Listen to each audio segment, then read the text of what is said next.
Bine ați revenit la cea de-a treia și ultima zi a simpozionului nostru. Vă mulțumesc pentru prezență, mulțumesc inclusiv elevilor și profesorilor de la seminarele de la Iași și Dorohoi pentru prezența aici în sală, la acest simpozion. Ieri, cum menționam, au fost prezenți cei de la seminarele din Suceava, Botoșani, Mănăstirea Neamț, Agapia. Sper să nu fi omis vreunul dintre seminarii. Începem cu câteva minute de întârziere, dar știți, pe de o parte suntem raportați la veșnicie, în partea cealaltă suntem în sfertul academic, deci e ok. Haideți să facem o rugăciune.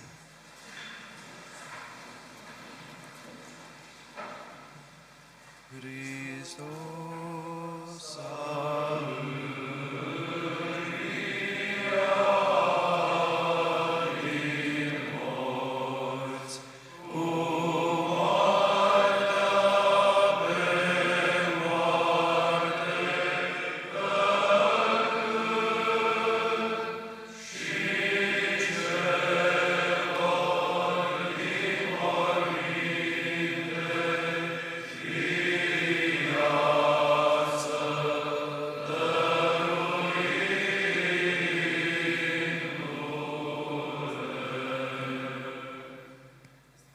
slavă Tatălui și Fiului și Sfântului Duh și acum și pururea și în vecii vecilor. Amin. Doamne, miluiește, Doamne, miluiește, Doamne, miluiește, înalt preasfințite Părinte, binecuvinte.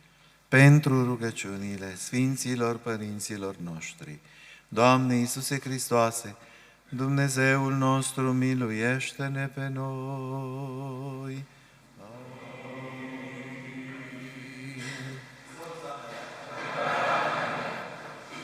Mulțumim pentru rugăciune, pentru binecuvântare. Nu-mi rămâne altceva decât să predau microfonul pentru prima sesiune a zilei moderatorului de astăzi, domnul Cătălin Jechel.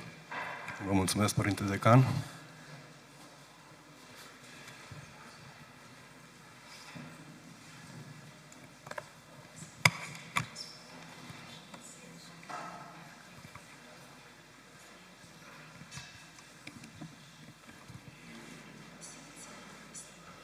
Înalt preasfinția voastră, stimați invitați, stimați participanți și, într-un cuvânt, onorat auditoriu. Este a treia zi de simpozion și chiar dacă e ultima, aș spune că este începutul unui nou gând, gândul la cea de-a 13-a ediție, firește. Cu întreită cunună, încununându-te, a preoției Părinte, a bunei mărturisiri și cu cea a cuvântării de Dumnezeu, ca un soare strălucești, învățându-ne a cinsti treimea cea de o ființă, la care Sfinte Dumitru totdeauna pomenește-ne, cântăm într-o parul Sfântului. Și această rugăciune a inspirat, cel mai probabil, și denumirea celei de-a 12-a ediții a simpozionului Dumitru Stăniloae din acest an. Nu se poate să nu constatăm că de-a lungul a 12 ani de zile a crescut la Iași o comunitate închegată, ținută la oaltă, de iubirea împărtășită de unul altuia și de mărturisirea într-un singur gând. O comunitate păzită cu autoritate și inefabilă dragoste de Sfântul Părinte Dumitru Stăniloae.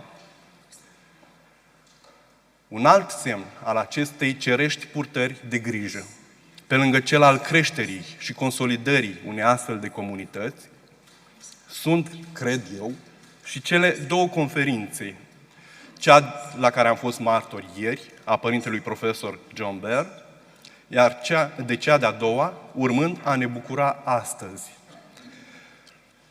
Despre invitatul de astăzi, oricât aș povesti, biografia sa întreagă nu aș reuși să o cuprind cu fidelitate și în totalitate. Și de asemenea, orice aș spune, probabil că nu aș reuși să surprind pe cineva cu vreo noutate. Și totuși, câteva aspecte se impun a fi evidențiate.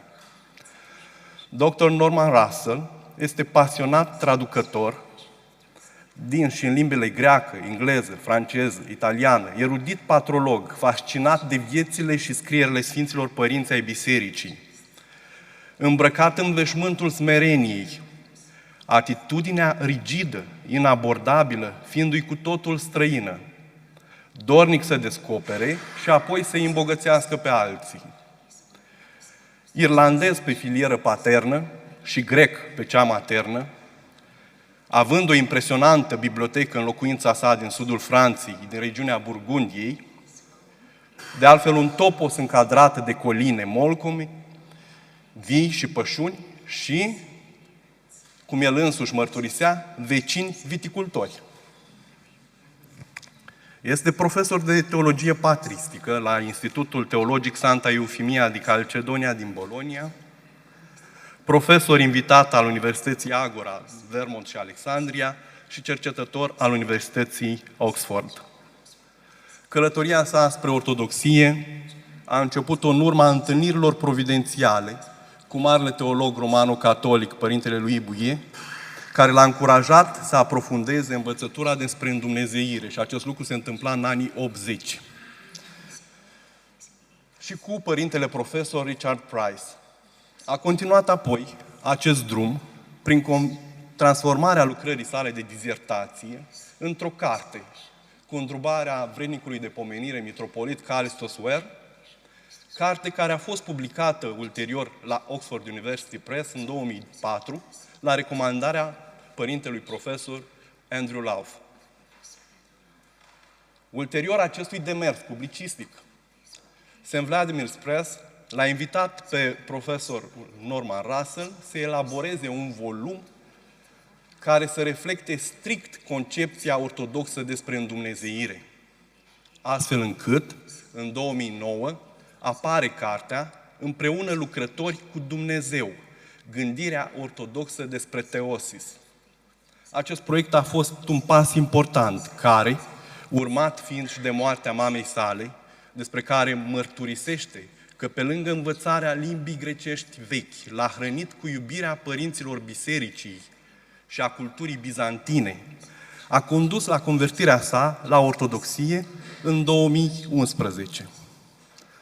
În cercetarea sa, un loc important îl ocupă receptarea Sfântului Grigorie Palama și a teologiei sale în secolul al XIV-lea, apoi controversa isihastă și recuperarea moștenirii palamite în secolul 20 și până astăzi în spațiul occidental, dar și răsăritean. Mai multe cărți, studii, articole reflectă rezultatul preocupărilor sale. Menționez doar câteva. Învățătura despre îndumnezeire în tradiția patristică greacă, ediția originală în limba engleză, Oxford 2004, prima ediție în limba română, Doxologia 2015 și, din fericire, a doua ediție în limba română, Doxologia 2025. O carte consistentă, de referință, care cu siguranță ne aduce mult folos. Sfântul Grigorie Palama și nașterea palamismului în perioada modernă. Ediția în limba engleză, 2019 Oxford, și ediția în limba română, Doxologia 2022. Teosis și religie, Cambridge 2024. Ortodoxie și ideea de imperiu. Transformarea Bisericii Ortodoxe în Bizanțul Târziu, Cambridge 2025. Acestor lucrări li se adaugă numeroase traduceri din Teofil al Alexandriei, Sfântul Chiril al Alexandriei, Sfântul Ioan Scărarul, Sfântul Ioan Damaschinul, precum și din filozofi și teologi greci moderni, Christos Ianaras, Stelios Ramphos, Nicolaas Ludovicos. De asemenea, nu trebuie să uităm uriașa contribuție pe care Dr. Russell o are în a fi făcut cunoscută pentru prima dată în spațiul anglofon a vieții Sfântului Grigorie Palama, al lui Filoteu Cochinos, a tomosurilor sinodale care reflectă evoluția controverselor isihaste, e drept din punctul de vedere al câștigătorilor și corpusul de materiale referitoare la perioada sa de captivitate printre turci, care dau o perspectivă unică asupra relațiilor dintre creștini și musulmani la începutul Imperiului Otoman, timpuriu. Acest lucru prin volumul Grigorie Palama, Controversa isihastă și relația cu islamul a creștinilor, 2022, Liverpool. Unul dintre marii teologi și profesori din secolul trecut, care tratează teosis, este Sfântul Părinte Dumitru Stăniloae, ne asigură dr. Russell. De altfel, tot el subliniază că primele studii ortodoxe moderne despre gândirea palamită aparțin episcopului Vasilii Krivoșein și Sfântului Dumitru Stăniloae. Pe scurt, Krivoșein publică în revista Seminarium Condacovianum din Praga în 1936 un eseu despre Sfântul Grigorie Palama. La 2 ani după această întâmplare, părintele Dumitru Stăniloae, tânăr profesor la Sibiu pe atunci, publică viața și învățăturile Sfântului Grigorie Palama, având ca suport al întreprinderii sale, pe lângă textele tipărite de mine, și manuscrise palamite consultate la Universitatea din München și Biblioteca Națională din Paris. Să fie aceasta debutul recuperării învățăturii isihaste palamite de către Părintele Stăniloae? În ce cheie lecturează Sfântul Dumitru Stăniloae controversa dintre Sfântul Grigorie Palama și Varlam Calabrezul? Prin ce se diferențiază, prin ce se aseamănă, unde e inovatoare și unde complementară perspectiva Părintelui Stăniloae în raport cu cele ale altor cercetători? Vom afla cu siguranță din comunicarea domnului profesor Norman Russell, pe care îl rog acum să preia microfonul.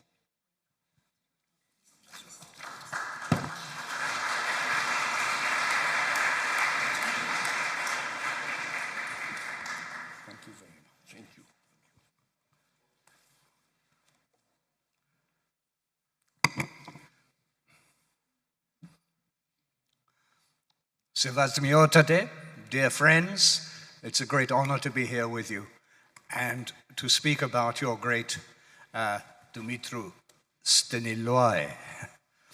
It was probably at the beginning of his doctoral research that Dumitru Stăniloae first encountered the theology of Gregory Palamas.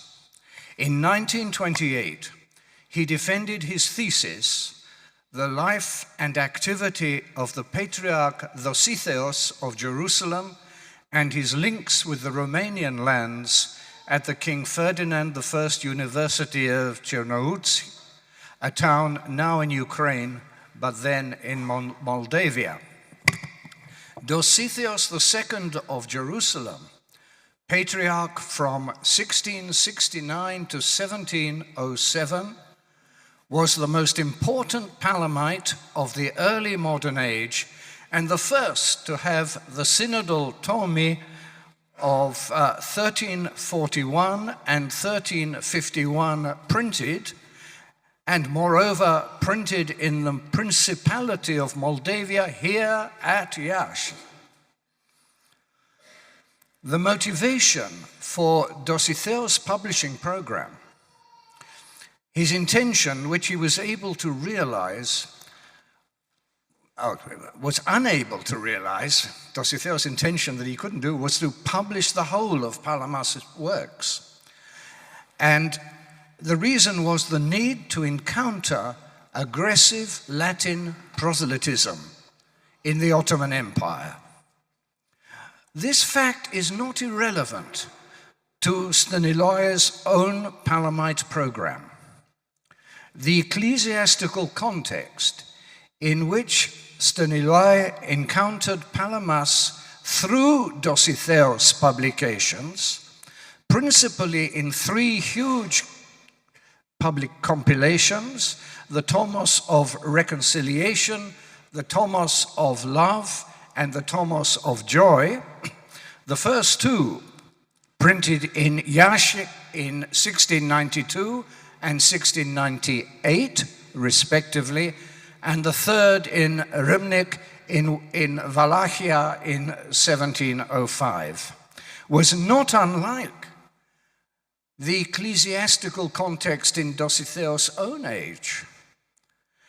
In the late 17th century, Dositheos was responding to the publication of such books as the Targa by a Jesuit called François Richard, which had been translated into the Greek vernacular and was using Palamite theology as the basis for accusing the Orthodox Church of heresy.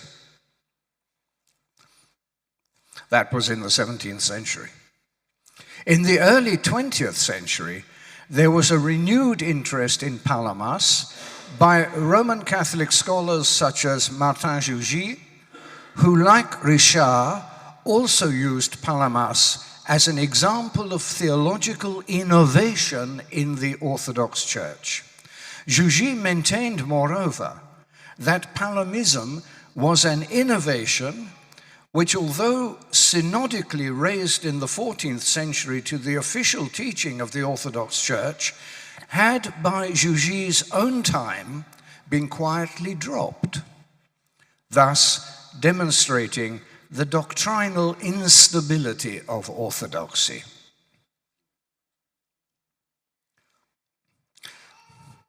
Modern Orthodox studies are really a reaction to this, and the placing of Palamas at the pinnacle of Orthodox theological endeavor. In the course of his doctoral research, Staniloae spent some time in Athens. He would have found very few people there at that time interested in Palamas. One of the chief textbooks used in the theological faculty of the University of Athens was Christos Androuchos' Dogmatic Theology. This was a Western-style handbook, sophisticated and up-to-date, that was not stamped by the provincialism then characteristic of much Greek theology. Staniloae was impressed by it. When he became professor at the Theological Institute of Sibiu in 1929, he set himself the task of translating it into Romanian for use at the Institute.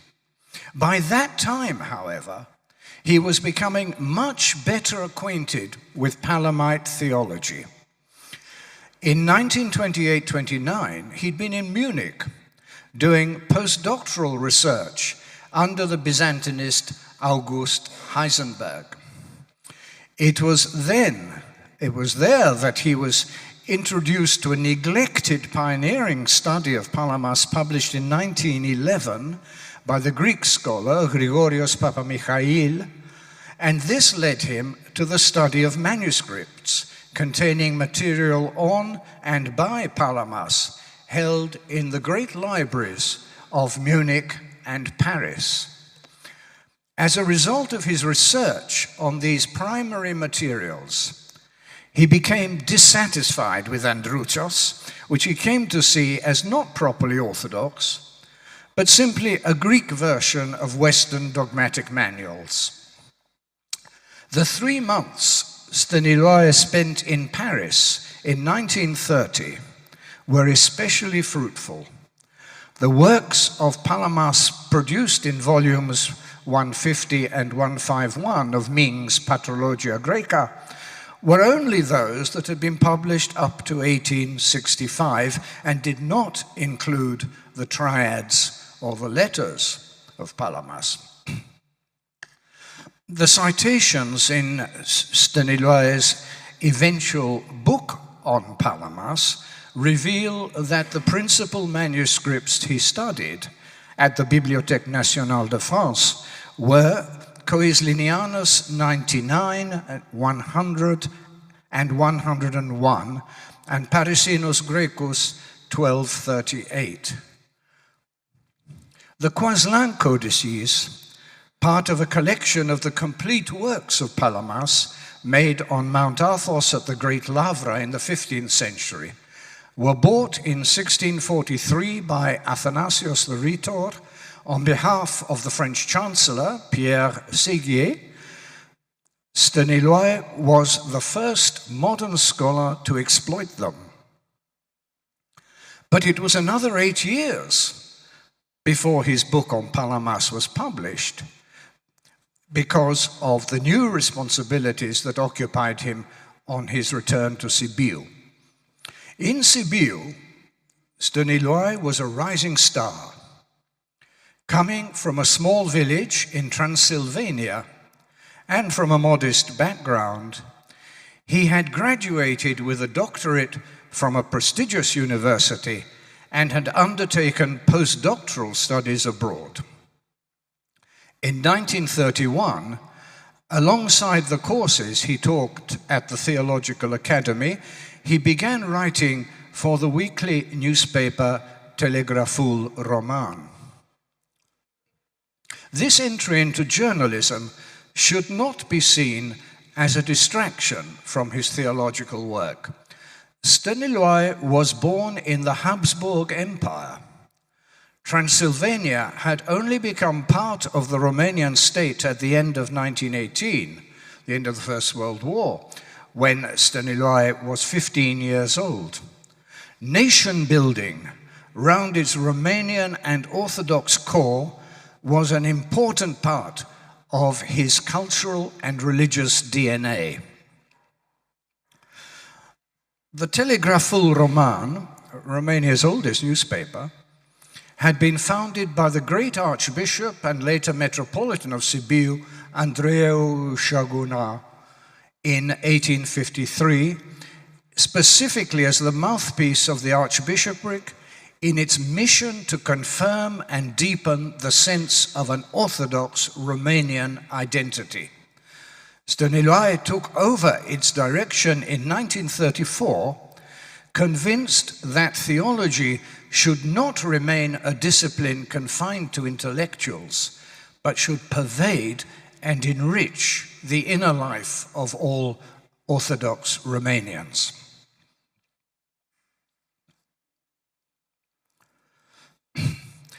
Staniloae's major work on Palamas, the fruit of his research principally in Munich and Paris, was published in 1938 under the title Viața și Învățătura Sfântului Gregorie Palama, The Life and Teaching of St. Gregory Palamas. It is the first book-length study of Palamas in any language, and although written in Romania, immediately attracted the attention of at least one Western scholar.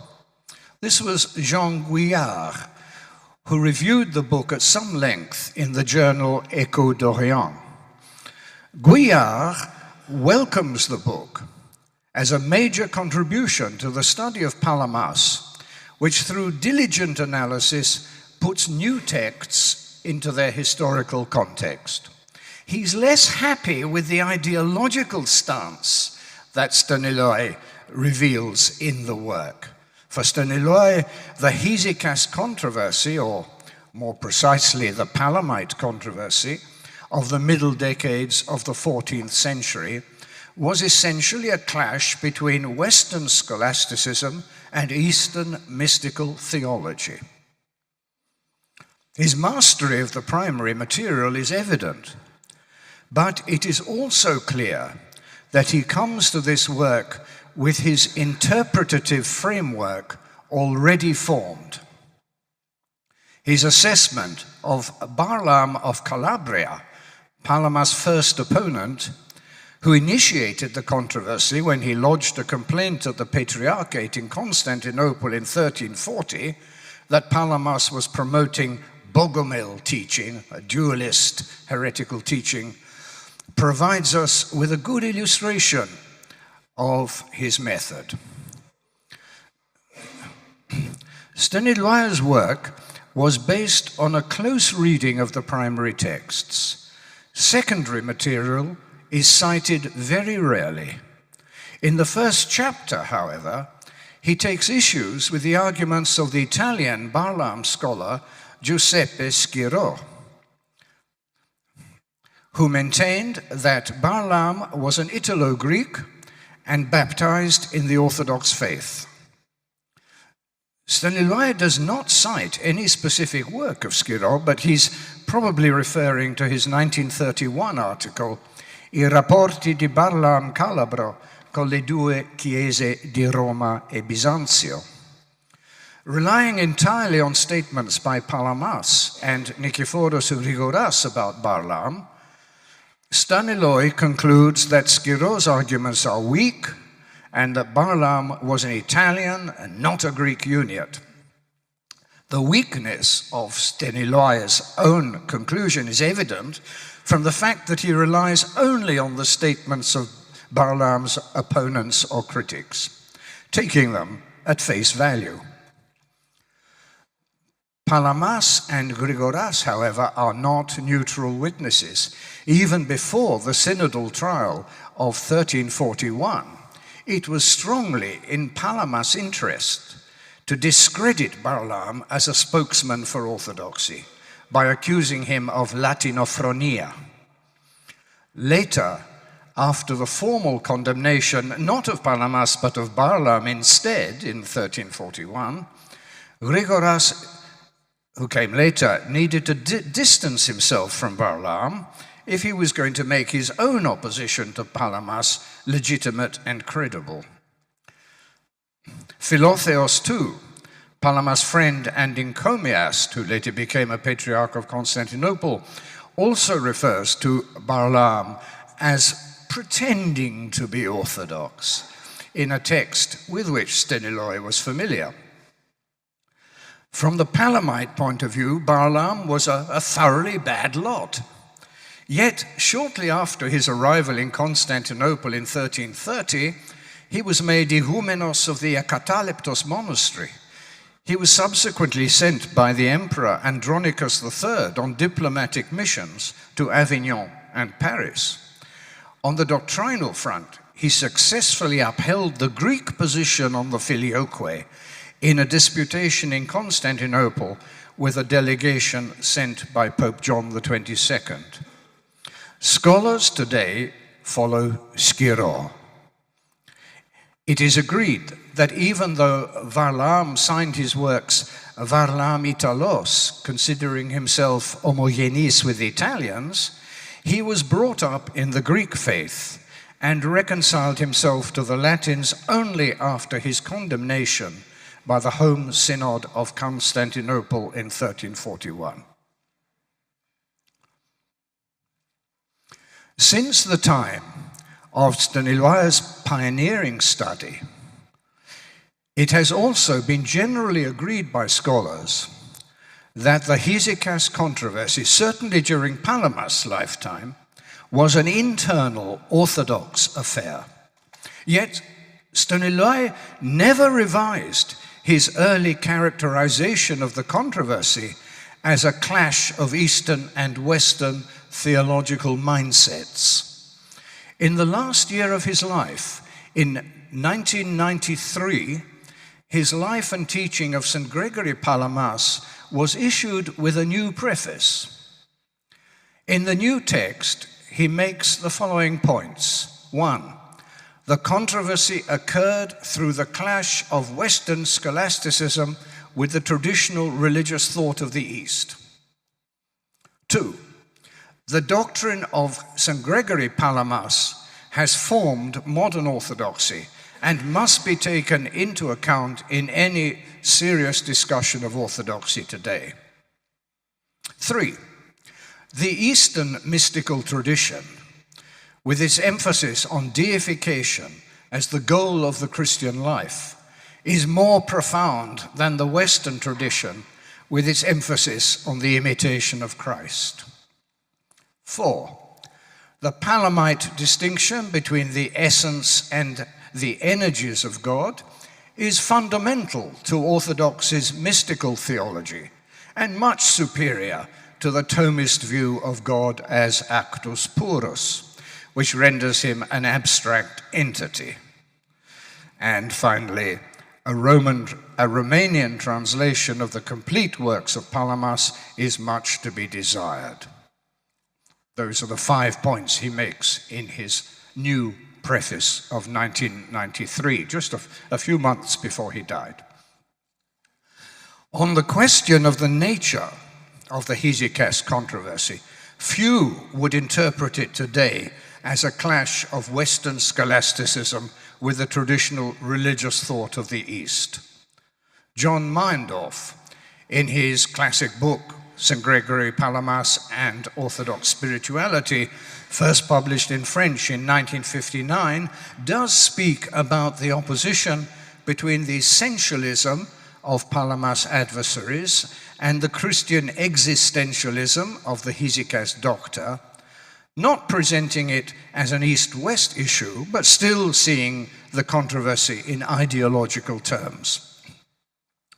More recent scholars have deepened our understanding of the historical context, the way in which we see the Hesychast controversy today as a conflict that evolved from the first challenge of Palamas by Barlaam of Calabria from a Platonist perspective, which had absorbed, by then already absorbed, Aristotelian logic, to a second challenge by Gregory Akindinos from a conservative Orthodox ecclesiological viewpoint, then to a third challenge by Nikephoros Grigoras, again from a Platonist perspective, and finally, after Palamas' death, to a fourth challenge by Prochoros Kidonis, not a Western scholastic, but using elements from texts of Thomas Aquinas that he had been translating.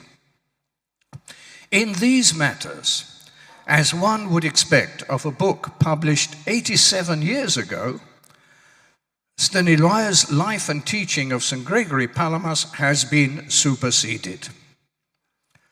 Groundbreaking as the book was, and accurate in the details of its historical narrative, it was nevertheless a child of its age. Well, that's that, you might say, and put the book back on the shelves. But there's more to be said about it. First, very few writers, perhaps none, can transcend the circumstances of their age. Second, the book was never intended simply as a scientific monograph. Third, its role as the springboard for the whole of Staniloae's dogmatic and spiritual theology is of primary importance. Let's take each of these points in turn. At the time when Staniloae was writing his Palamas book, the ecumenical movement was barely stirring. In the Roman Catholic camp, there may have been courageous souls like Dom Lambert Baudouin of Amay and later Cheftonia, who sought to promote corporate union with the Orthodox by fraternal dialogue. But more typical were the Jesuit Michel d'Herbigny and the Assumptionist Martin Jougy, already mentioned, both of whom enjoyed the personal favor of Pope Pius XI. D'Herbigny saw the Russian Revolution of October 1917 as a golden opportunity to proselytize in Russia unhindered by the Orthodox Church, destroyed by the Bolsheviks, and persuaded the Pope to approve and support his plan. Jougy, who was professor of dogmatic theology at the Pontifical Oriental Institute in Rome from 1917 to 1952, was immensely learned in Orthodox theology, but saw the Orthodox Church at best as a very unreliable path to salvation, and like d'Herbigny, believed that the only worthwhile strategy was to encourage individual conversions. His influential article on Gregory Palamas, published in the Dictionnaire de théologie catholique in 1932, which paints Palamas as the inventor of a new religious system, is cited by Staniloae in the life and teaching of St. Gregory Palamas, as is his equally influential article on the Hesychast controversy, first published in Echo d'Orient and adapted for the same fascicule of the Dictionnaire. Staniloae found Jougy, in addition to the Greek scholar Papa Michail, invaluable for establishing the chronology of the chief events of the controversy, but he was also fully aware that Jougy was using Palamas as a stick with which to beat the Orthodox. The context of Staniloae's work at this time, however, is not only to be sought in learned publications. His Transylvanian background is also relevant.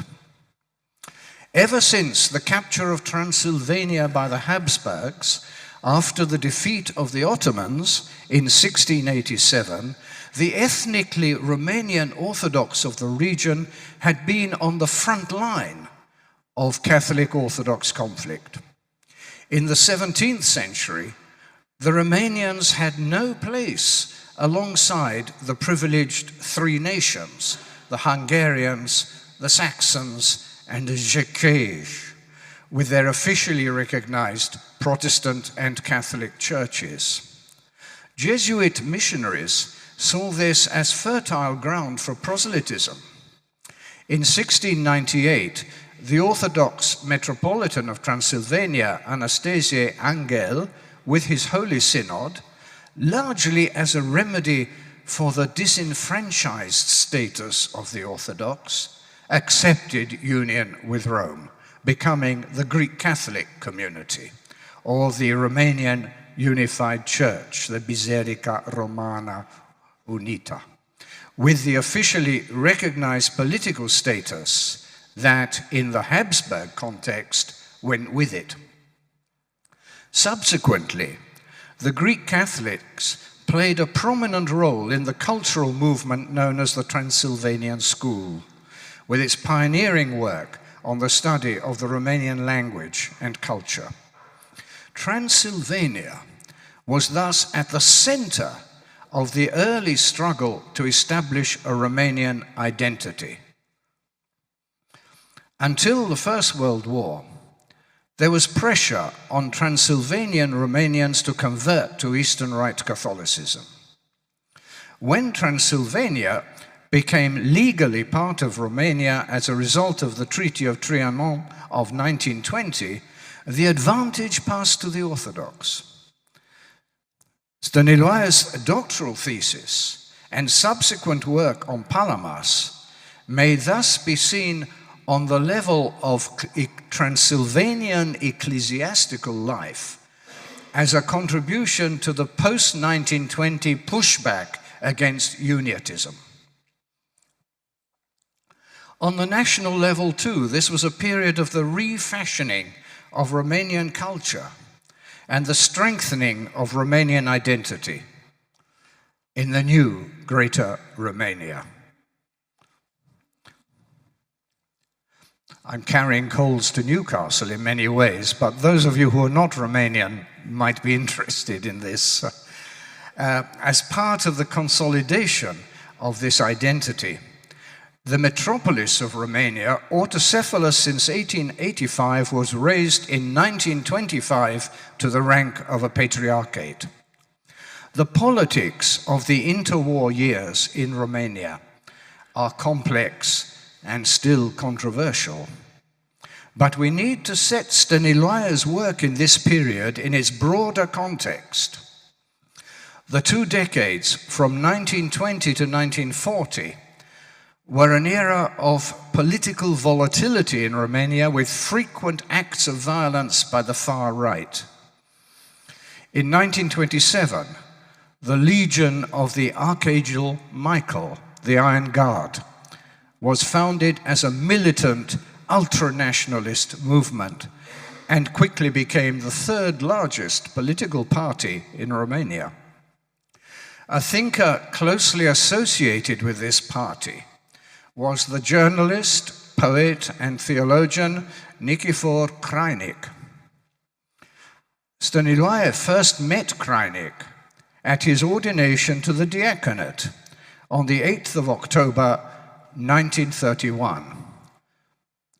Stăniloae's bishop, Metropolitan Nicolae Balan of Sibiu, was a prominent supporter of the Legion at the time, and Crainic became a close friend of Stăniloae. When the Iron Guard was banned in December 1933 by the government of Ion Duca, who was assassinated shortly afterwards on the 29th of December, Crainic was arrested. Stăniloae wrote in support of him in the Telegraful Roman. What impressed him most about Crainic was that he strongly promoted the idea of mystical theology as of the essence of orthodoxy. Indeed, Crainic had been instrumental in the creation of chairs in ascetical and mystical theology in Chisinau and Bucharest, the first of which Crainic himself occupied from 1926 to 1932. Stăniloae was also impressed by the way Crainic was able to break out of the academic ivory tower. 7 years later, Stăniloae wrote, Nikifor Crainic is the first Romanian Orthodox theologian in the modern era of our history to bring theology out of its confined and remote circle of specialists, presenting it in a form that commands the attention of the intelligentsia in general. To be preoccupied with mystical theology, to be digging out the barriers that shut off theology from the rich stream of tradition, Stăniloae could identify with that. Moreover, anti-Catholicism was taken for granted at every level of society. The first patriarch of Romania, Miron Cristea, who also became prime minister on the 11th of February 1938, the year in which Viața și Înviețătura Sfântului Grigorie Palama was published, had been a bishop in Habsburg, Transylvania, and despite the Romanian Concordat with the Vatican, signed on the 26th of May 1929, never shed his virulently anti-Catholic views. In the context of the interwar years, Stăniloae's work on Palamas was therefore bound to be strongly anti-Catholic. How was it then that in his 1993 preface, he was still expressing the same opinions? The answer lies partly in the ecclesiastical isolation of Romania during the Ceausescu years. It was only through the World Council of Churches, founded in 1948, that Orthodox and Protestants, and later Orthodox and Catholics, began to establish warm personal relations and learn from each other. During this early period of ecumenical contacts, Stăniloae was deprived of his professorship and from 1958 to 1963 was confined to prison. In 1968-69, at a time when the Romanian regime was trying to improve its international image, he was allowed to go abroad and use the opportunity to make his first visit to England. He was well received at Oxford and was impressed by the Anglicanism that he encountered there. His friend and obituarist, the Anglican priest Donald Olchin, speaks of his openness to learn from the West, saying that although he could be severely critical of aspects of Western theology, he was always ready to learn and to receive from the traditions of Western Christianity. The word always, in Olchin's assessment, must be interpreted to refer only to the years in which he knew Stăniloae personally. Openness to learn from the West in matters of faith is not a characteristic that can be discerned in Stăniloae's work at the beginning of his career, nor in the circumstances of the time could such openness have been expected of him. Stăniloae's personal contacts with Western theologians came late in his life. But even then, despite the warmth of the relationships that he established, there is not much evidence that he found the thinking of these theologians relevant to his own work. Commenting on the 3 volumes of Stăniloae's dogmatic theology, which were published in Romanian in 1978, Father Andrew Louth records his impression that there is little real engagement with Western theology in Father Dumitru's dogmatics, though there is a readiness to point out its deficiencies. This underlying conviction of the deficiencies of Western theology seems to have endured to the end of Stăniloae's life, and is the reason why in his 1993 preface to the Life and Teaching of St. Gregory Palamas, he not only fails to revise his assessment of the Palamite controversy as an East-West conflict, but actually re-emphasizes it. Turning now to my second point, the character of Viața și Împietătura Sfântului Grigorie Palama as a piece of scholarship, I would say that to call it a scientific monograph is to miss the point.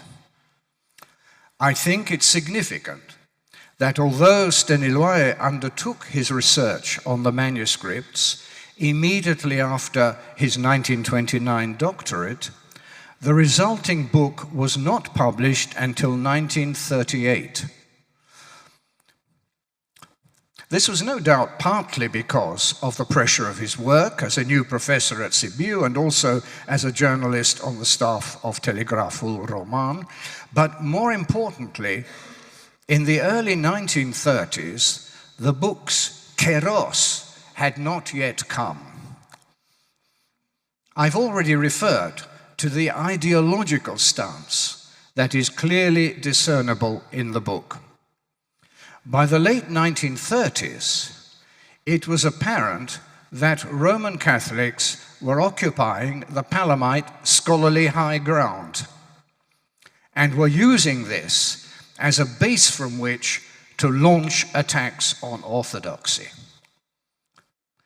The formidable Jugy had not only contributed his incisive articles on Palamas and the Palamite controversy to the 11th volume of the Dictionnaire de Théologie Catholique, published in 1932, but had also issued his magisterial Theologia Dogmatica Christianorum Orientalium ab Ecclesia Catholica Dissidentium, published in 5 volumes from 1926 to 1935, which was consulted by Catholics from the Pope down when they wanted information on orthodoxy.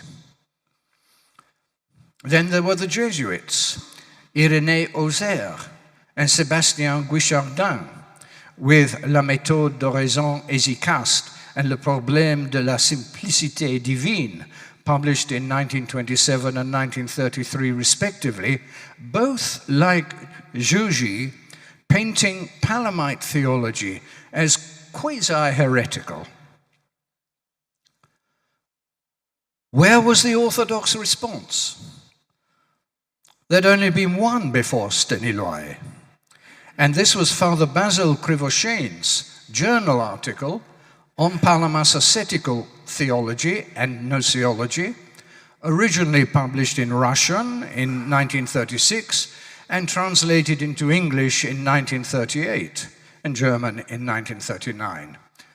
Krivoshein's work is excellent, but is concerned specifically with the practice of the contemplative life and is based only on the texts available in Migne. Stăniloae's book came on the heels of Crivoshain, but despite its being based on a personal study of the manuscripts and receiving a warm reception with certain reservations from the Byzantinist Jean Guillard, it did not have the same impact as Crivoshain's much briefer essay. Viața și îmbiețătura Sfântului Grigorie Palama is clearly designed for a Romanian rather than an international scholarly audience. Besides being written in Romanian, nearly half of the book, 135 pages out of 300, consists of translations into Romanian of texts of Gregory Palamas that Stăniloae had himself transcribed from manuscripts, though without specifying which, because even the Greek text had not yet been edited. These texts consist of the second and third treatises of the first triad in defense of the holy hesychasts, which had been published in the yearbook, already published in the yearbook of the Adrian Theological Academy of Sibiu in 32-33, the Apologia, and the fifth antiheretic treatise against Akinthenos. What is noticeable about these treatises is that they all concern the distinction between the essence and the energies of God, and discuss at length the deification of the Christian by participation in the divine energies. It is Palamas' teaching about humanity's ultimate destiny that Stăniloae wishes to transmit in this part of the book, confining the historic analysis strictly to the first part. Thus, although Stăniloae's book is historically the first monograph to be written on Palamas, it was not intended as a contribution to international scholarship. Its purpose was to contribute to the spiritual formation of the faithful. In pursuit of this goal, the oversimplified presentation of the Palamite controversy as an East-West conflict was a help rather than a hindrance.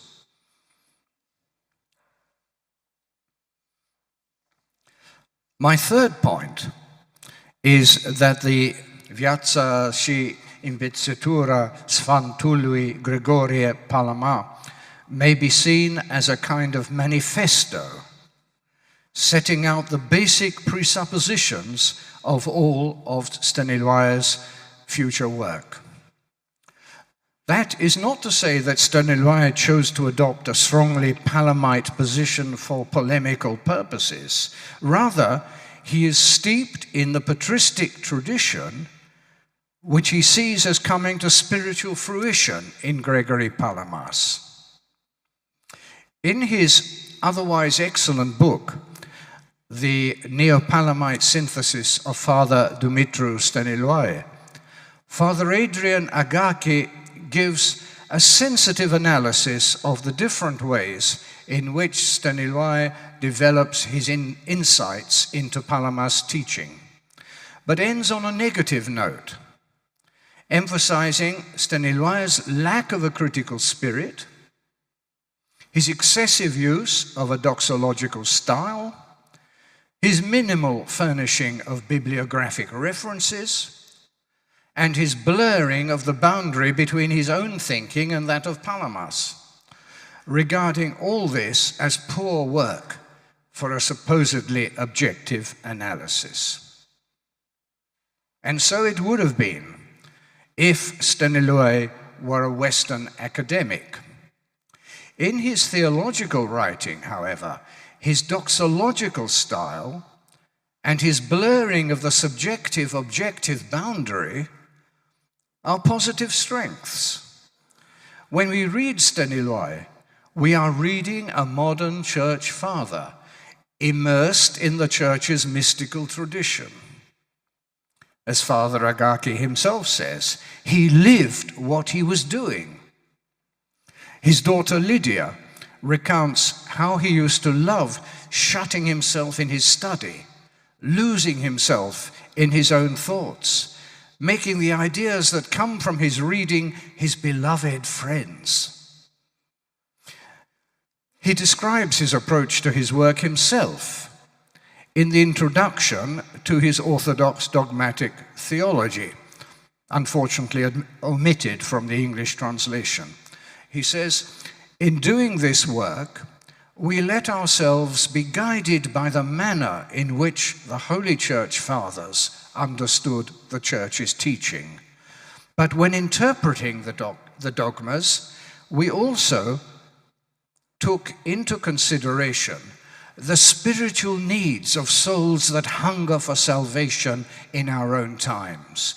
We have tried to present the teaching of the Church in the spirit of the Fathers, but we've also tried to understand it as they would today, because the Fathers would not have neglected the needs of our times, just as they did not neglect the needs of their own times."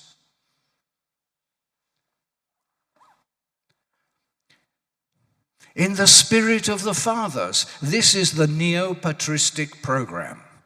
Not simply to report the teaching of the Fathers in a suitably scholarly manner, but to do theology in the spirit of, or according to the mind of, the Fathers of the Church.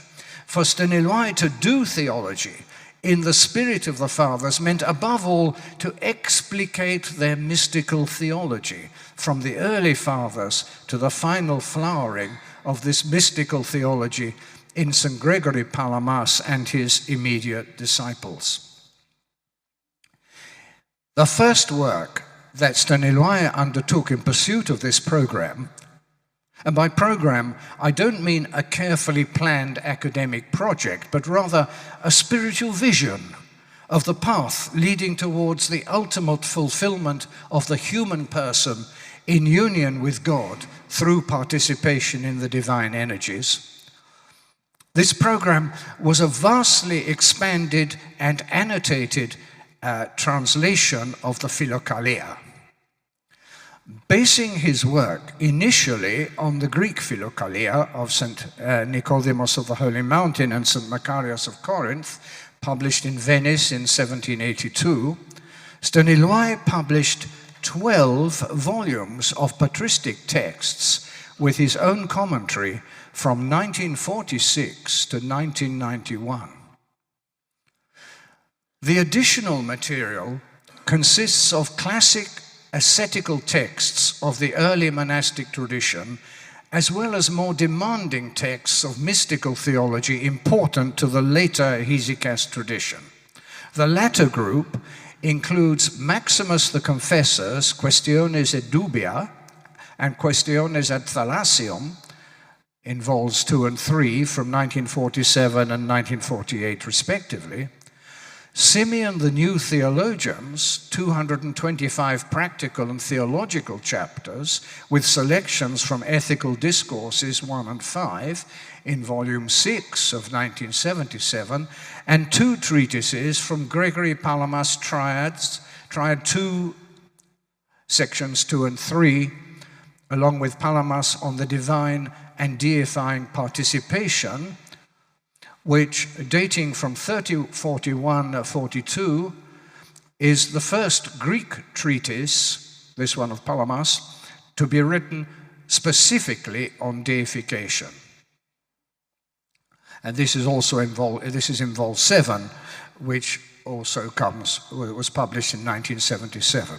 By these demanding texts, amply annotated by him, particularly in the later volumes, Staniloae was aiming to continue and to develop the work of St. Nicodemus of the Holy Mountain, whose intention was not just to educate monks and ascetics in the Greek mystical tradition, but to deepen the spiritual life of an educated generation of Ottoman Greeks who in the late 18th century were becoming increasingly exposed to the ideas and values of the European Enlightenment.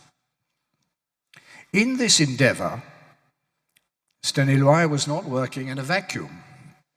First, Romanian monasticism had a philocalic tradition that went back to St. Paisie Velichkovsky, who died in 1794. He brought his own Slavonic philokalia from Mount Athos to Moldavia in 1764. Stăniloae concludes the 8th volume of his translation of the Greek philokalia in 1979 with a survey of Romanian hesychasm in the 18th and 19th centuries, giving accounts of St. Paisie's spiritual father, the elder St. Vasile, of the Skit of Poiana Maruli in Moldavia, who tonsured Paisie on Mount Athos in 1750. St. Iosif of Varatec, who died in around 1830, a hesychast and disciple of St. Paisie, and St. Kalinic of the monastery of Cernica, who died in 1868 and became Bishop of Râmnicu Valcea in 1850. Second, after Stăniloae was forced in 1946, under pressure from the newly installed communist government, to resign his academic and journalistic posts in Sibiu, he moved to Bucharest to assume the chair there of ascetical and mystical theology. It was as a result of this move that he came into the contact with a contemporary hesychast movement known as Rugul Aprins, burning bush. Rugul Aprins refers to the burning bush that the flames did not consume, which Moses saw on Mount Horeb. This was the name adopted by a group that began from 1944 to gather around the remarkable figure of Sandu Tudor. The group, drawing from Bucharest's cultural elite, used to meet at the Antim monastery in Bucharest for prayer, principally the hesychast prayer of the heart, centered on the Jesus prayer, and for spiritual discussion. Stăniloae began to attend meetings in 1950. In September 1958, he was arrested as part of a clampdown after the departure of Soviet troops from Romania on any group that promoted mystical ideas. Mystical, in the official mind, was connected with the Iron Guard, of course, in this period. And he spent the next 4 years in prison. Sandu Tudor, who'd been arrested in June 1958, died in prison from the beatings he received. Stăniloae was released in January 1963, and by October of the same year was able to resume his teaching duties. The 28-year gap between the 4th and 5th volumes of the Philokalia are the years of Rugul Aprins' imprisonment and rehabilitation. It was a different Stăniloae who resumed the series in 1976, a Stăniloae who'd encountered Christ crucified and resurrected. It has been pointed out that the phrase Philokalia Romanasca, Romanian Philokalia, appears for the first time now. The annotation, which is now in footnotes, not in endnotes as formerly, becomes a meditative dialogue with the translated text. The result, as Father Andrew Louth puts it, is a symbiosis between scholarly commentary and creative theological reflection. But above all, there is the desire to communicate. In Volume 7, published in 1977, Stăniloae engages with Palamas thinking more deeply than before, commenting at length on Triads 2.2 on prayer and 2.3 on the Holy Light, and also on the treatise on divine and divinizing participation the Hagioritic Tomos, which he correctly takes to have been authored by Palamas, and the 150 chapters on topics of natural and theological science, etc., a major work of Palamas' maturity dating from 1349-50, in which Palamas revisits and comments on themes discussed in his previous treatises. In Staniloae's footnotes, one sometimes senses strongly what his own more recent experience had taught him. Here's an example from Volume 7, Note 228. He says, "But the victory over pusillanimity caused by pain cannot be obtained except through the heroism of accepting pain. This is because running away from pain is also a pleasure. It does nothing for the sanctification of the body. Tiredness and pain do not stop the soul from praying, but carry the soul and uphold it in prayer.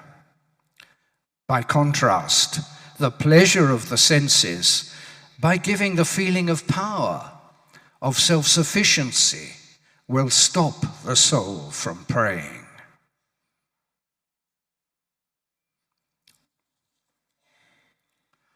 The mature Staniloae had clearly lived the teaching of Gregory Palamas. In view of the deep engagement with Palamas' thinking evident in the 7th volume of the Romanian Philokalia, it is perhaps surprising that we do not find Palamas in the foreground of Staniloae's 3-volume Orthodox Dogmatic Theology, published in the following year, in 1978.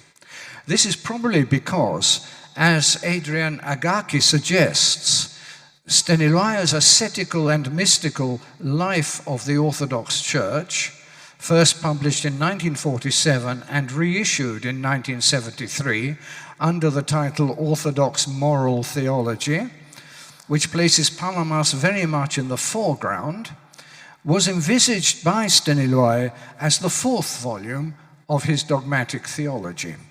Moreover, a major theme in the dogmatic theology is the universe as the macrocosm of man. Accordingly, while taking the Palamite essence-energy distinction for granted, and also making use of elements of Palamite anthropology, such as Palamas' teaching on the superiority of humanity to the angels, Staniloae relies principally on Maximus the Confessor, who has much to say, not so much on the universe as a microcosm of man as a microcosm of the universe. He also brings in Dionysius the Areopagite, Cyril of Alexandria, Nicholas Kabasilas, and Simeon the New Theologian into the discussion to produce what has rightfully been claimed a magnificent neo-patristic synthesis.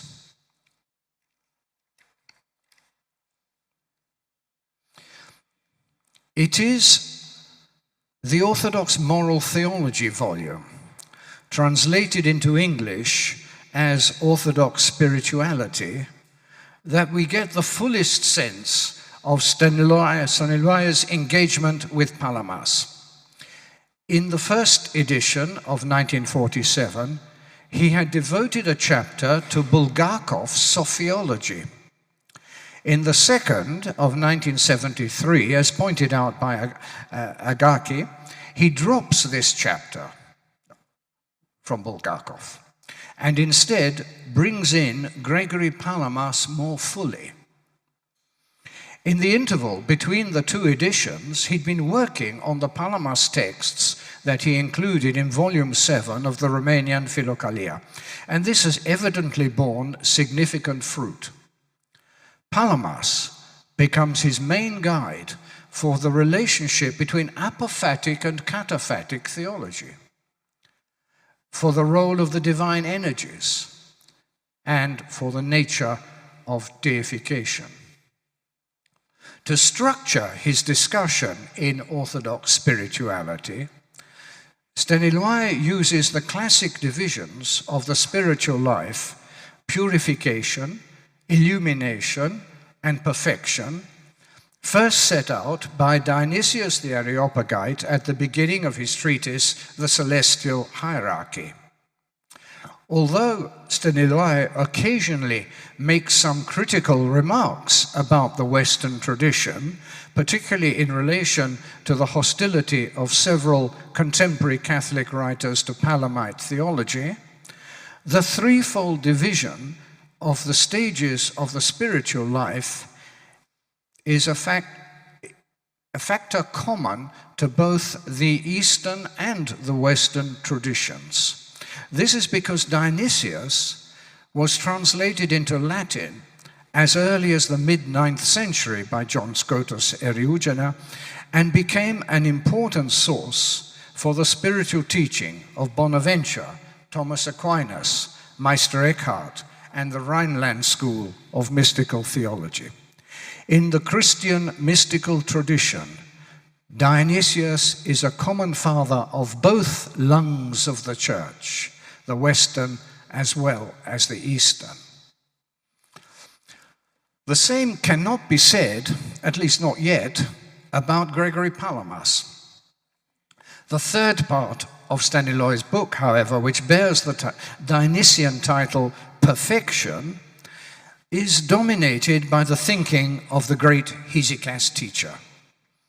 It's not that Stăniloae focuses exclusively on Palamas, but that Palamas sets the terms of discussion of each chapter and is complemented by a symphony of patristic voices, principally the Iadokos of Photiki, Maximus the Confessor, Isaac the Syrian, John Climacus, and Simeon the New Theologian. One of Stăniloae's concerns is to show that Palamas is not an isolated innovator, but the summation of the whole patristic tradition on union with God as the goal of the Christian life. Underlying the third part of the book is Palamas' Triad 2, Treatise 3, on the Holy Light, which Stăniloae was working on at about this time and published in translation 4 years later in the 7th volume of his Philokalia. The climax of this final part of Orthodox spirituality is chapter 36 on love, knowledge, and the divine light, which begins with a long quotation from Triads 2:3-33 on how union with God, even if it is called knowledge, transcends the powers of the intellect. So the vision of light, says Stăniloae, can never be put in the framework of the pantheist idealism of Plato, Plotinus, or Hegel. It's not the culmination of a process that develops our spiritual powers. It's the product of direct intervention by God, a rapture by the Spirit.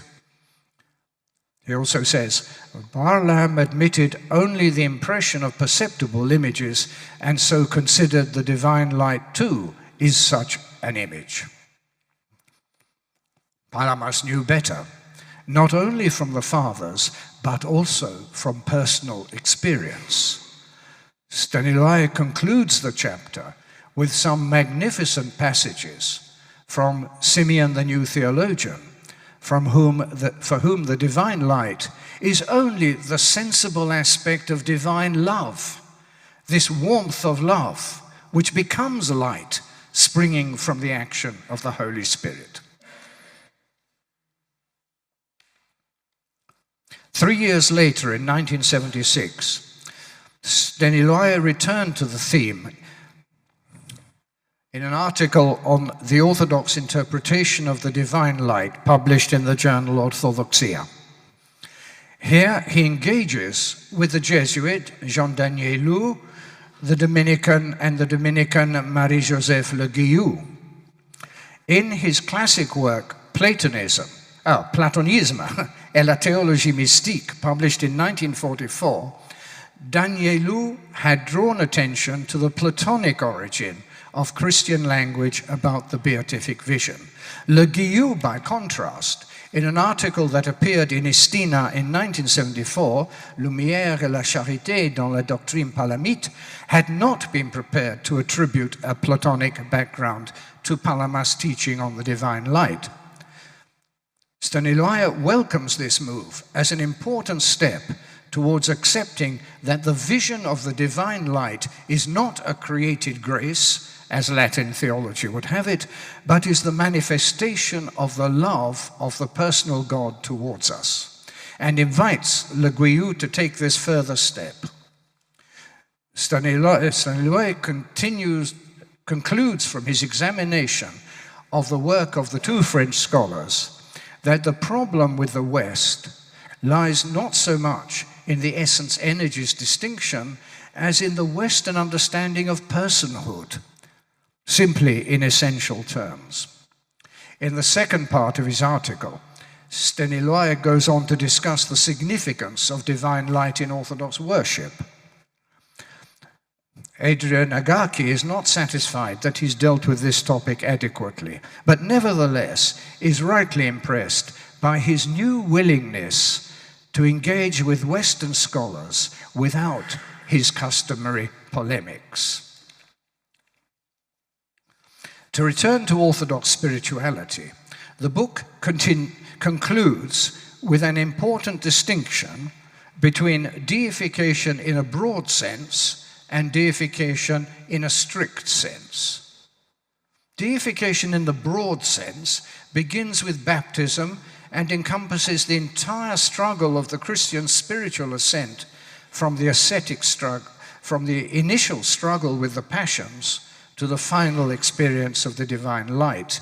It implies the full realization of the latent spiritual powers implanted in humanity at its creation. The continuity of deification beyond the ultimate limits of human nature to the infinite is what Staniloae calls deification in a strict sense. There's no hard boundary between the two, because the whole process, from baptism to the transcendence of the laws of nature, is a movement from the image of God ever more fully into the likeness of God. Citing Mira Lot-Borodin, Staniloae refers to this potentiality for deification which is implanted in humanity as something fundamental to the God-centered anthropology of the Christian East. With deification in the strict sense, however, the operations or energies of human nature cease. This is the deification of Gregory of Nyssa, Maximus the Confessor, and Gregory Palamas, which Roman Catholicism can't understand, says Staniloae, because it doesn't know the difference between the divine essence and energies, without which such deification means merging with the divine essence. This is not, as in the past, hostility to Roman Catholicism as such, but is the consequence of identifying a real difficulty in equating Eastern and Western traditions on deification. The Hesychast tradition, as articulated by Gregory Palamas, maintained that the light of the Transfiguration makes the beholder another sun, communicating divinity in its fullness without destroying the distinction between the creator and the created, only in virtue of our participation in the divine energies, not in the imparticipable divine essence. Staniloae is not without allies on the Roman Catholic side. It's widely claimed that the West and the East have equivalent doctrines of deification, or theosis, as it's often called, but an important paper given at a conference on deification in 2004, published in 2007, Gösta Hannonsten, now Professor Emeritus of Systematic Theology at Lund University, distinguishes between the theme of theosis and the doctrine of theosis. Different elements of the theme of theosis are found in most Western traditions, but the doctrine of theosis relies on the anthropology of the later Greek fathers and the Palamite distinction between God's essence and energies. Staniloai's arguments have substance and are not simply polemical. It's regrettable that Staniloai did not see fit to revise his opinion of the 14th century Hesychast controversy as a confrontation between the Greek patristic tradition and Western scholasticism. This position is no longer tenable.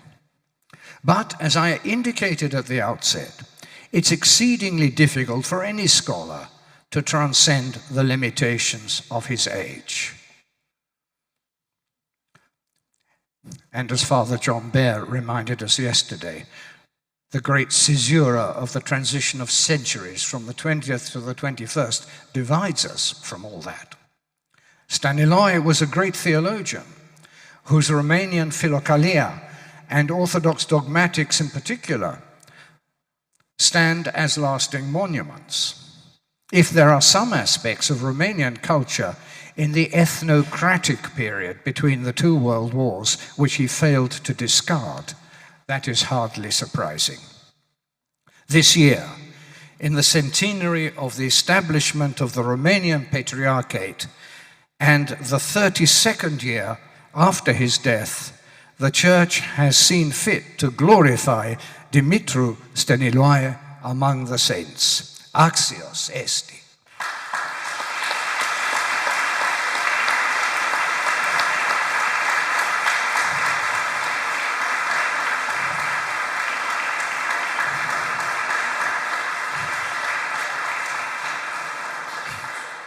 If I may end on a personal note, I was a graduate student in Oxford when Staniloai visited the university with Father Plemedeala in 1968-69, the term of 1968-69, on his first trip abroad after his release from prison. There was great excitement at the visit of a famous confessor of the Christian faith. I attended his lecture, which was in Romanian, understanding, like almost everybody else, only the odd word here and there that resembled Latin. Later, I sat near him at dinner, sensing a man with a profound interior life and just happy to be in his presence. There's a saying in the Apophthegmata about 3 fathers who used to go and visit Blessed Abba Anthony every year. 2 of them used to question him about their thoughts and the salvation of their souls. But the 3rd always remained silent and didn't ask him anything.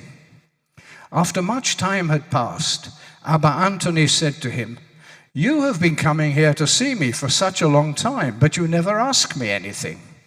The other replied, "It is enough for me to see you, Father." For me too, it was enough to see Father Dumitru. Thank you.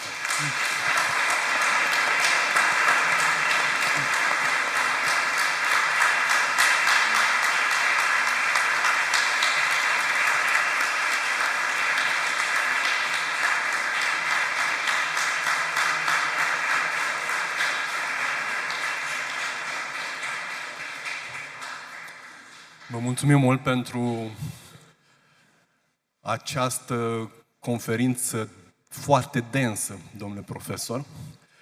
Și cred că nouă nu ne-a fost de ajuns doar să vă ascultăm până acum și se simte nevoia de a continua dialogul în care ne-am așezat printr-o sesiune de întrebări și răspunsuri. Și pentru profesor Gheorghe Holbea deja s-a anunțat.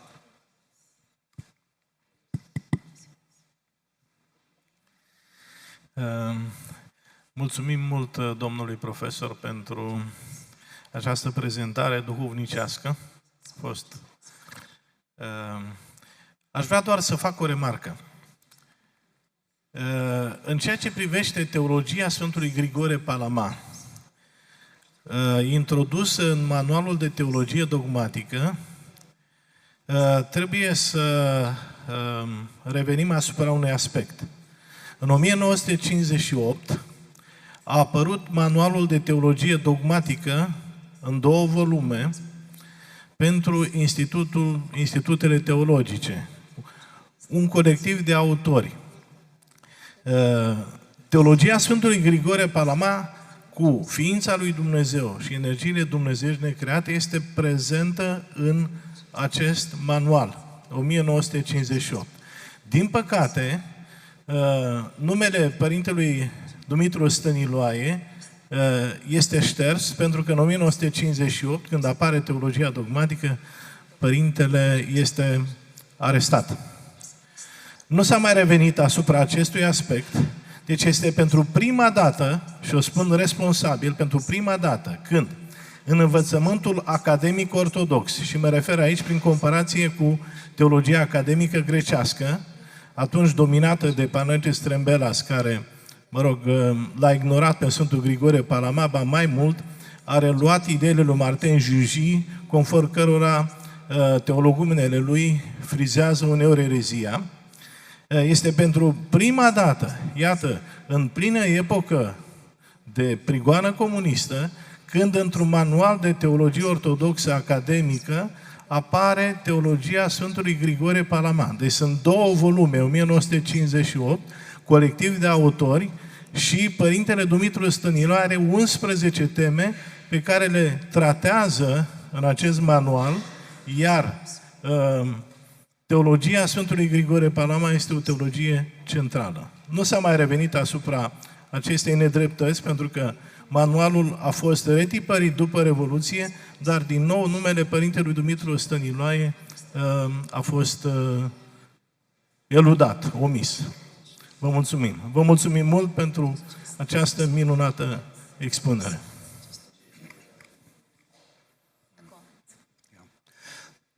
Thank you very much, Father, for that clarification. And there is obviously much more that Father Dumitru knew and spoke about than you find in, at least in the English language translations that I've had to rely on. Mulțumesc frumos, Părinte, pentru această clarificare. În mod sigur, Părintele Sfântul Dumitru Stăniloae știa mult mai mult decât am aflat noi prin traducerile făcute în limba engleză. I should just like to add one important point about the theology of Gregory Palamas. Aș dori să adaug un singur lucru referitor la teologia Sfântului Grigorie Palama. We go on and on ad nauseam about essence and energies. Vorbim foarte mult despre esență, despre energii. Palamas would never have actually spoken about this if he had not been challenged by Varlam and his successors. De fapt, Sfântul Grigorie Palama n-ar fi scris niciodată despre aceste subiecte dacă n-ar fi fost provocat de Varlaam și ceilalți. When we look at the totality of Palamas's work, Când ne uităm la opera Sfântului Grigorie Palama în întregime, we see that in his letters and reports of his time in Bithynia, when he was a hostage of the Ottoman Turks, there is nothing from there about essence and energies. vedem că în scrisurile sale și în scrierile în care povestea ce îi se întâmpla în captivitatea lui din Imperiul Otoman, nu găsim nimic legat de energiile necreate, de lumina necreată.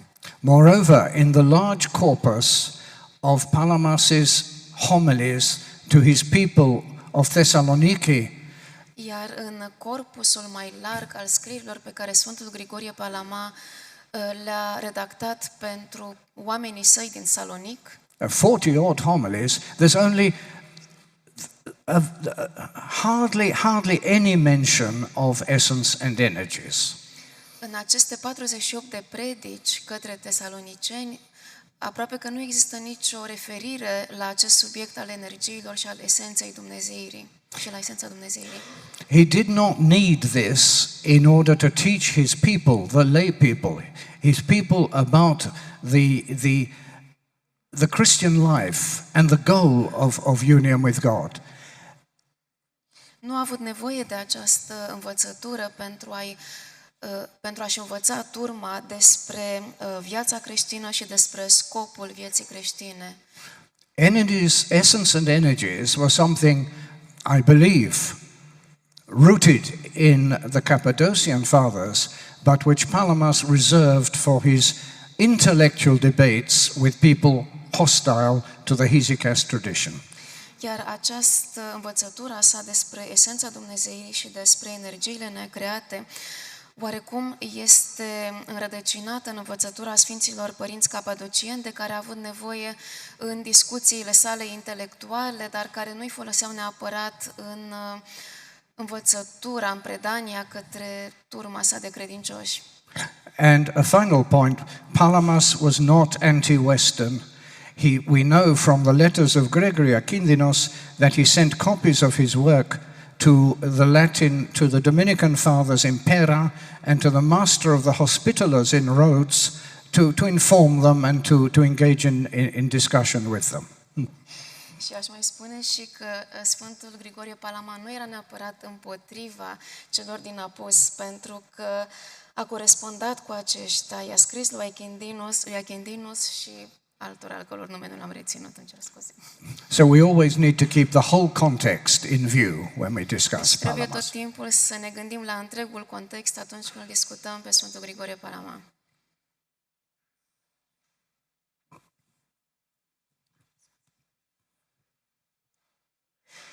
Așteptând o altă întrebare din sală, permiteți-mi să vă întreb următorul lucru. Există, poate și astăzi, percepția a doi mari poli în teologia ortodoxă. Poli.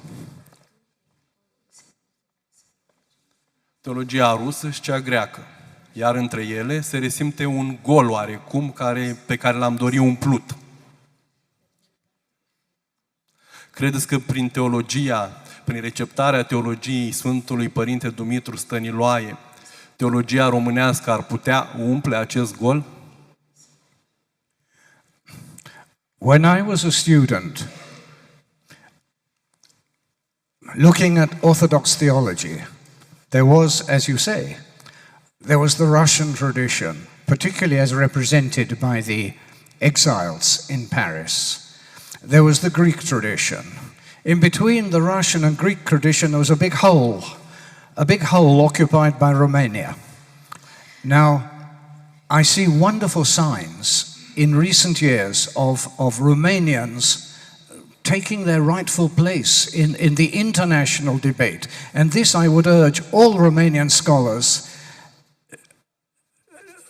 engage in the international scholarly debate. Try and publish we're not going to learn Romanian, unfortunately. Try and publish your work in English or French. It would be of great help to us. Într-adevăr, atunci când eram student, așa este, situația era exact așa cum ați prezentat-o dumneavoastră. Existau acești doi poli ai teologilor greci, ai teologilor ruși, mai ales teologii ruși aflați în exil, iar între ei doi, într-adevăr, era acest gol. Și aș spune acum că, într-adevăr, românii pot să umple acest gol. Vă îndemn să cercetați și să publicați în franceză și în engleză mai degrabă, pentru că noi, cei din Apus, nu o să învățăm limba română, dar vă îndemn să vă implicați în acest dialog intelectual pentru a umple acest gol pe care l-ați perceput între teologii greci și cei ruși.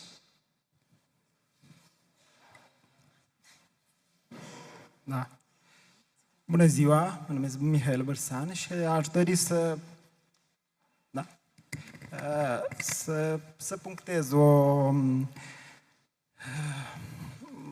punctez pentru Părintele Norman o idee.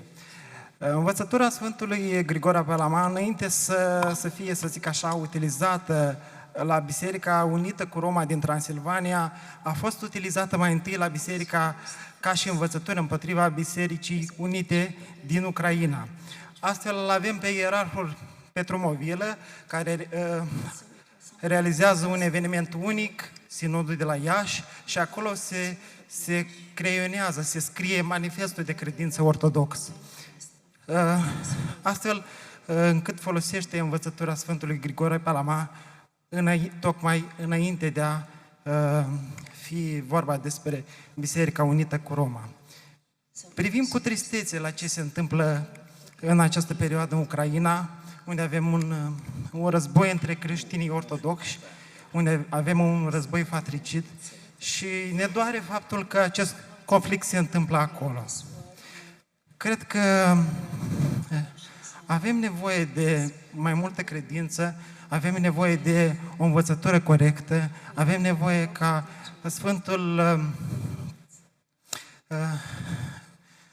Sfântul Părinte Staniloae să înțelegem foarte bine învățătura și să ne dăm seama unde anume ne aflăm.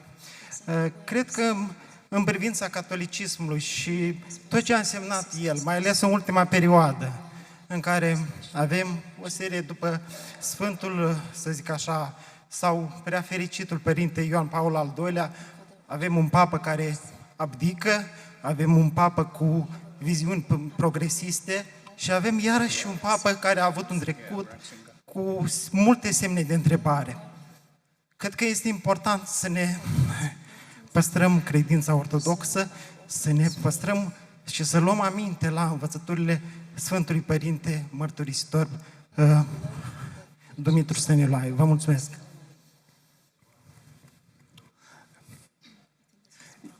Yes, you are quite right. We need Aveți to dreptate. Sorry. Aveți dreptate. Sorry. Ah, sorry. Go on. You finished? Yes. I apologize. You're quite right. We need to preserve our Orthodox faith, but we must put the conflicts of the past in their proper context. And we do not defend our Orthodox faith through fear of the other, through the demonizing of the other. We are all Christians of the Eastern tradition and the Western tradition, each who have their own valuable points of view to contribute. And it does not undermine our identity as Orthodox to approach the others with love. That's what we must do. We must set aside.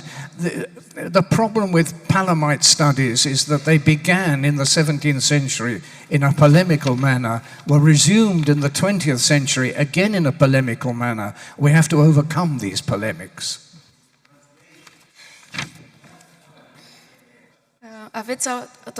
Aveți absolută dreptate în ceea ce ați spus. Într-adevăr, trebuie să ne păstrăm credința și conflictele din trecut trebuie să rămână oarecum în trecut, să nu ne afecteze modul în care ne raportăm la ceilalți. Nu trebuie să ne apărăm credința prin teama de ceilalți, demonizându-i pe ceilalți. La urma urmei, cu toții suntem creștini, fie că venim din tradiția apuseană, fie că venim din tradiția răsăritană și fiecare dintre noi avem puncte de vedere valoroase prin care putem să contribuim la acest dialog teologic. Iar dacă ne gândim la controversa palamită din secolul XVII și la modul în care ea a fost reinterpretată în secolul 20, la fel trebuie să ținem cont strict și să înțelegem contextul în care această controversă și modul în care a fost reluată, cum anume s-a petrecut, care a fost contextul respectiv. Vă mulțumim. O ultimă întrebare. Yes. Dear Dr. Russell, it's always a great joy to see you and to listen to your words. Concerning what Just a second. Profesor Russell, este tot timpul o mare bucurie ca să vă văd și să vă întâlnesc. Concerning what you just said about the distinction between energies and essence, Referitor la ceea ce ați spus un pic mai înainte in despre the energiile Palamite. necreate, despre energie, despre esența Dumnezeirii în scrierea Sfântului Grigorie Palama, As used exclusively in the theological debates and confrontations. așa cum sunt folosite aproape exclusiv în dezbateri teologice. We know that even Saint Gregory Palamas definitely affirms that the central idea in his teaching is divine light, Știm cu toții uncreated. și Sfântul Grigorie Palama spune acest lucru, că ideea sa esențială este aceea a luminii dumnezeiești.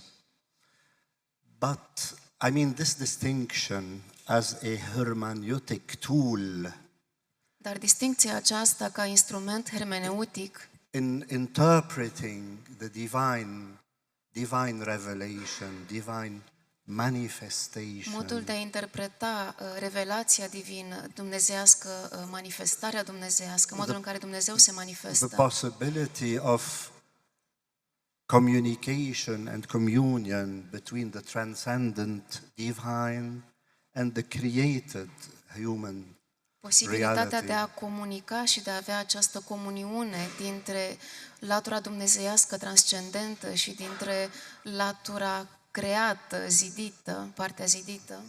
So I do have the impression that this distinction is present in the entire corpus of the Palamite writings, even in his sermons, which you just mentioned. Am impresia că această distincție, de fapt, este prezentă în întregul corpus al scrierilor Sfântului Grigorie Palama, chiar și în predicile pe care le-ați menționat. Maybe he uses another terminology, Poate că folosești o altă terminologie, such as divine life or divine glory, cum ar fi, de pildă, viața dumnezeiască, slava dumnezeiască, as manifestation and communion of the divine energies. ca manifestare și comuniune a energiilor dumnezeiești. But I think that this distinction is always present, at least in the background of his writings. Dar cred că It's distincția always aceasta este there. prezentă acolo tot timpul, cel puțin în fundalul scrierilor sale. And I think that the genius of Palamas, Și cred că tocmai în asta constă geniul Sfântului Grigorie Palama. as recognized by Father Saint Dumitru Stăniloae, Așa cum l-a recunoscut, l-a descoperit și Sfântul Părinte Dumitru Stăniloae. is exactly in being able to express high theological ideas and highly technical language, such as distinction between energy and essence, Deci geniul acesta constă tocmai în exprimarea într-un limbaj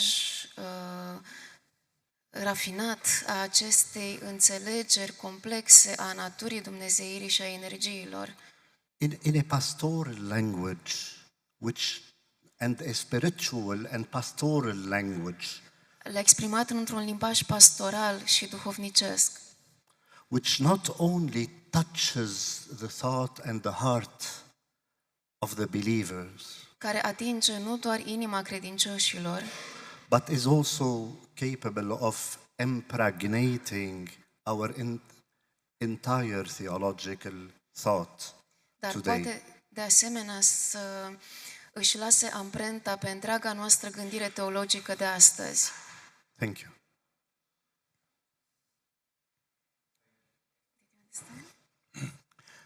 Thank you, Father Porphyrios.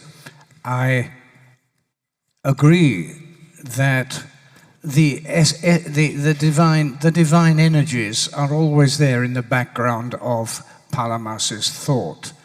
My point is that we must not separate essence and energies as we tend to do in our Western tradition. We have religious experience and then we have these metaphysical bolt-ons, these additions. Essence and energies is for Palamas the natural completion of the patristic tradition. The natural extension of the patristic tradition. Yes, you stop me when I get carried away. Mulțumesc frumos, Părinte Porfirie, pentru comentariul pe care l-ați făcut. Da, sunt de acord cu Sfinția voastră că energiile dumnezeiești tot timpul sunt oarecum în fundalul gândirii Sfântului Grigorie Palama. Ceea ce vreau să spun de fapt este că nu există neapărat o separare între această idee de esență a dumnezeirii și energiile necreate în tradiția. You said that there was no separation between the energies and the essence in I've forgotten now.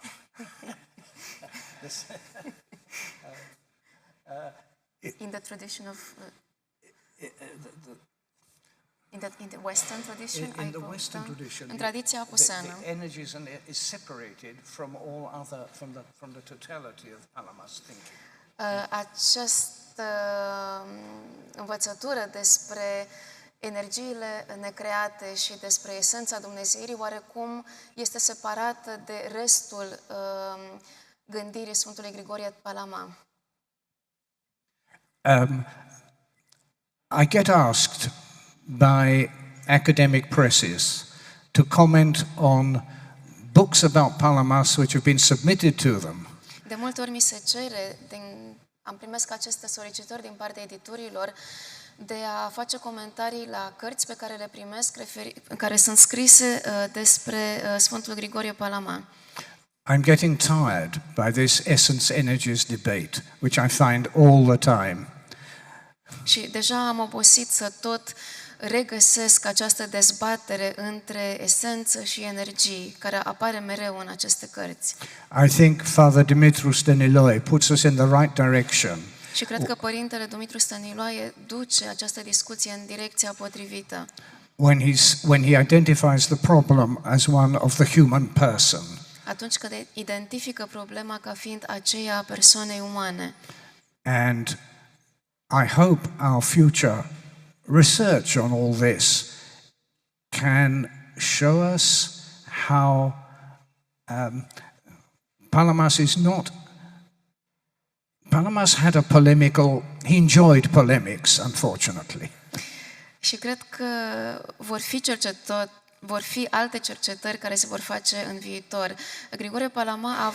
Sfântul Grigorie Palama a avut o fire polemică. But this was not what he was really about. He was really about communicating the Christian life. And I think Father Stăniloae is wanting to shift emphasis onto experience of God and the nature of the human person is the context in which we should discuss Palamas in future. Dar cred că n-ar trebui să limităm pe Sfântul Grigorie Palama la latura aceasta polemică. De fapt, ceea ce el a dorit să comunice a fost despre viața creștină, despre cum ne putem apropia de Dumnezeu. Iar Sfântul Dimitrie Stăniloae tocmai ne pune oarecum pe calea corectă, pentru că el a vorbit despre experiența lui Dumnezeu în scrierile Sfântului Grigorie Palama și despre natura ființei umane în concepția sa. Vă mulțumim foarte mult pentru aceste întrebări și pentru aceste răspunsuri extrem de clare.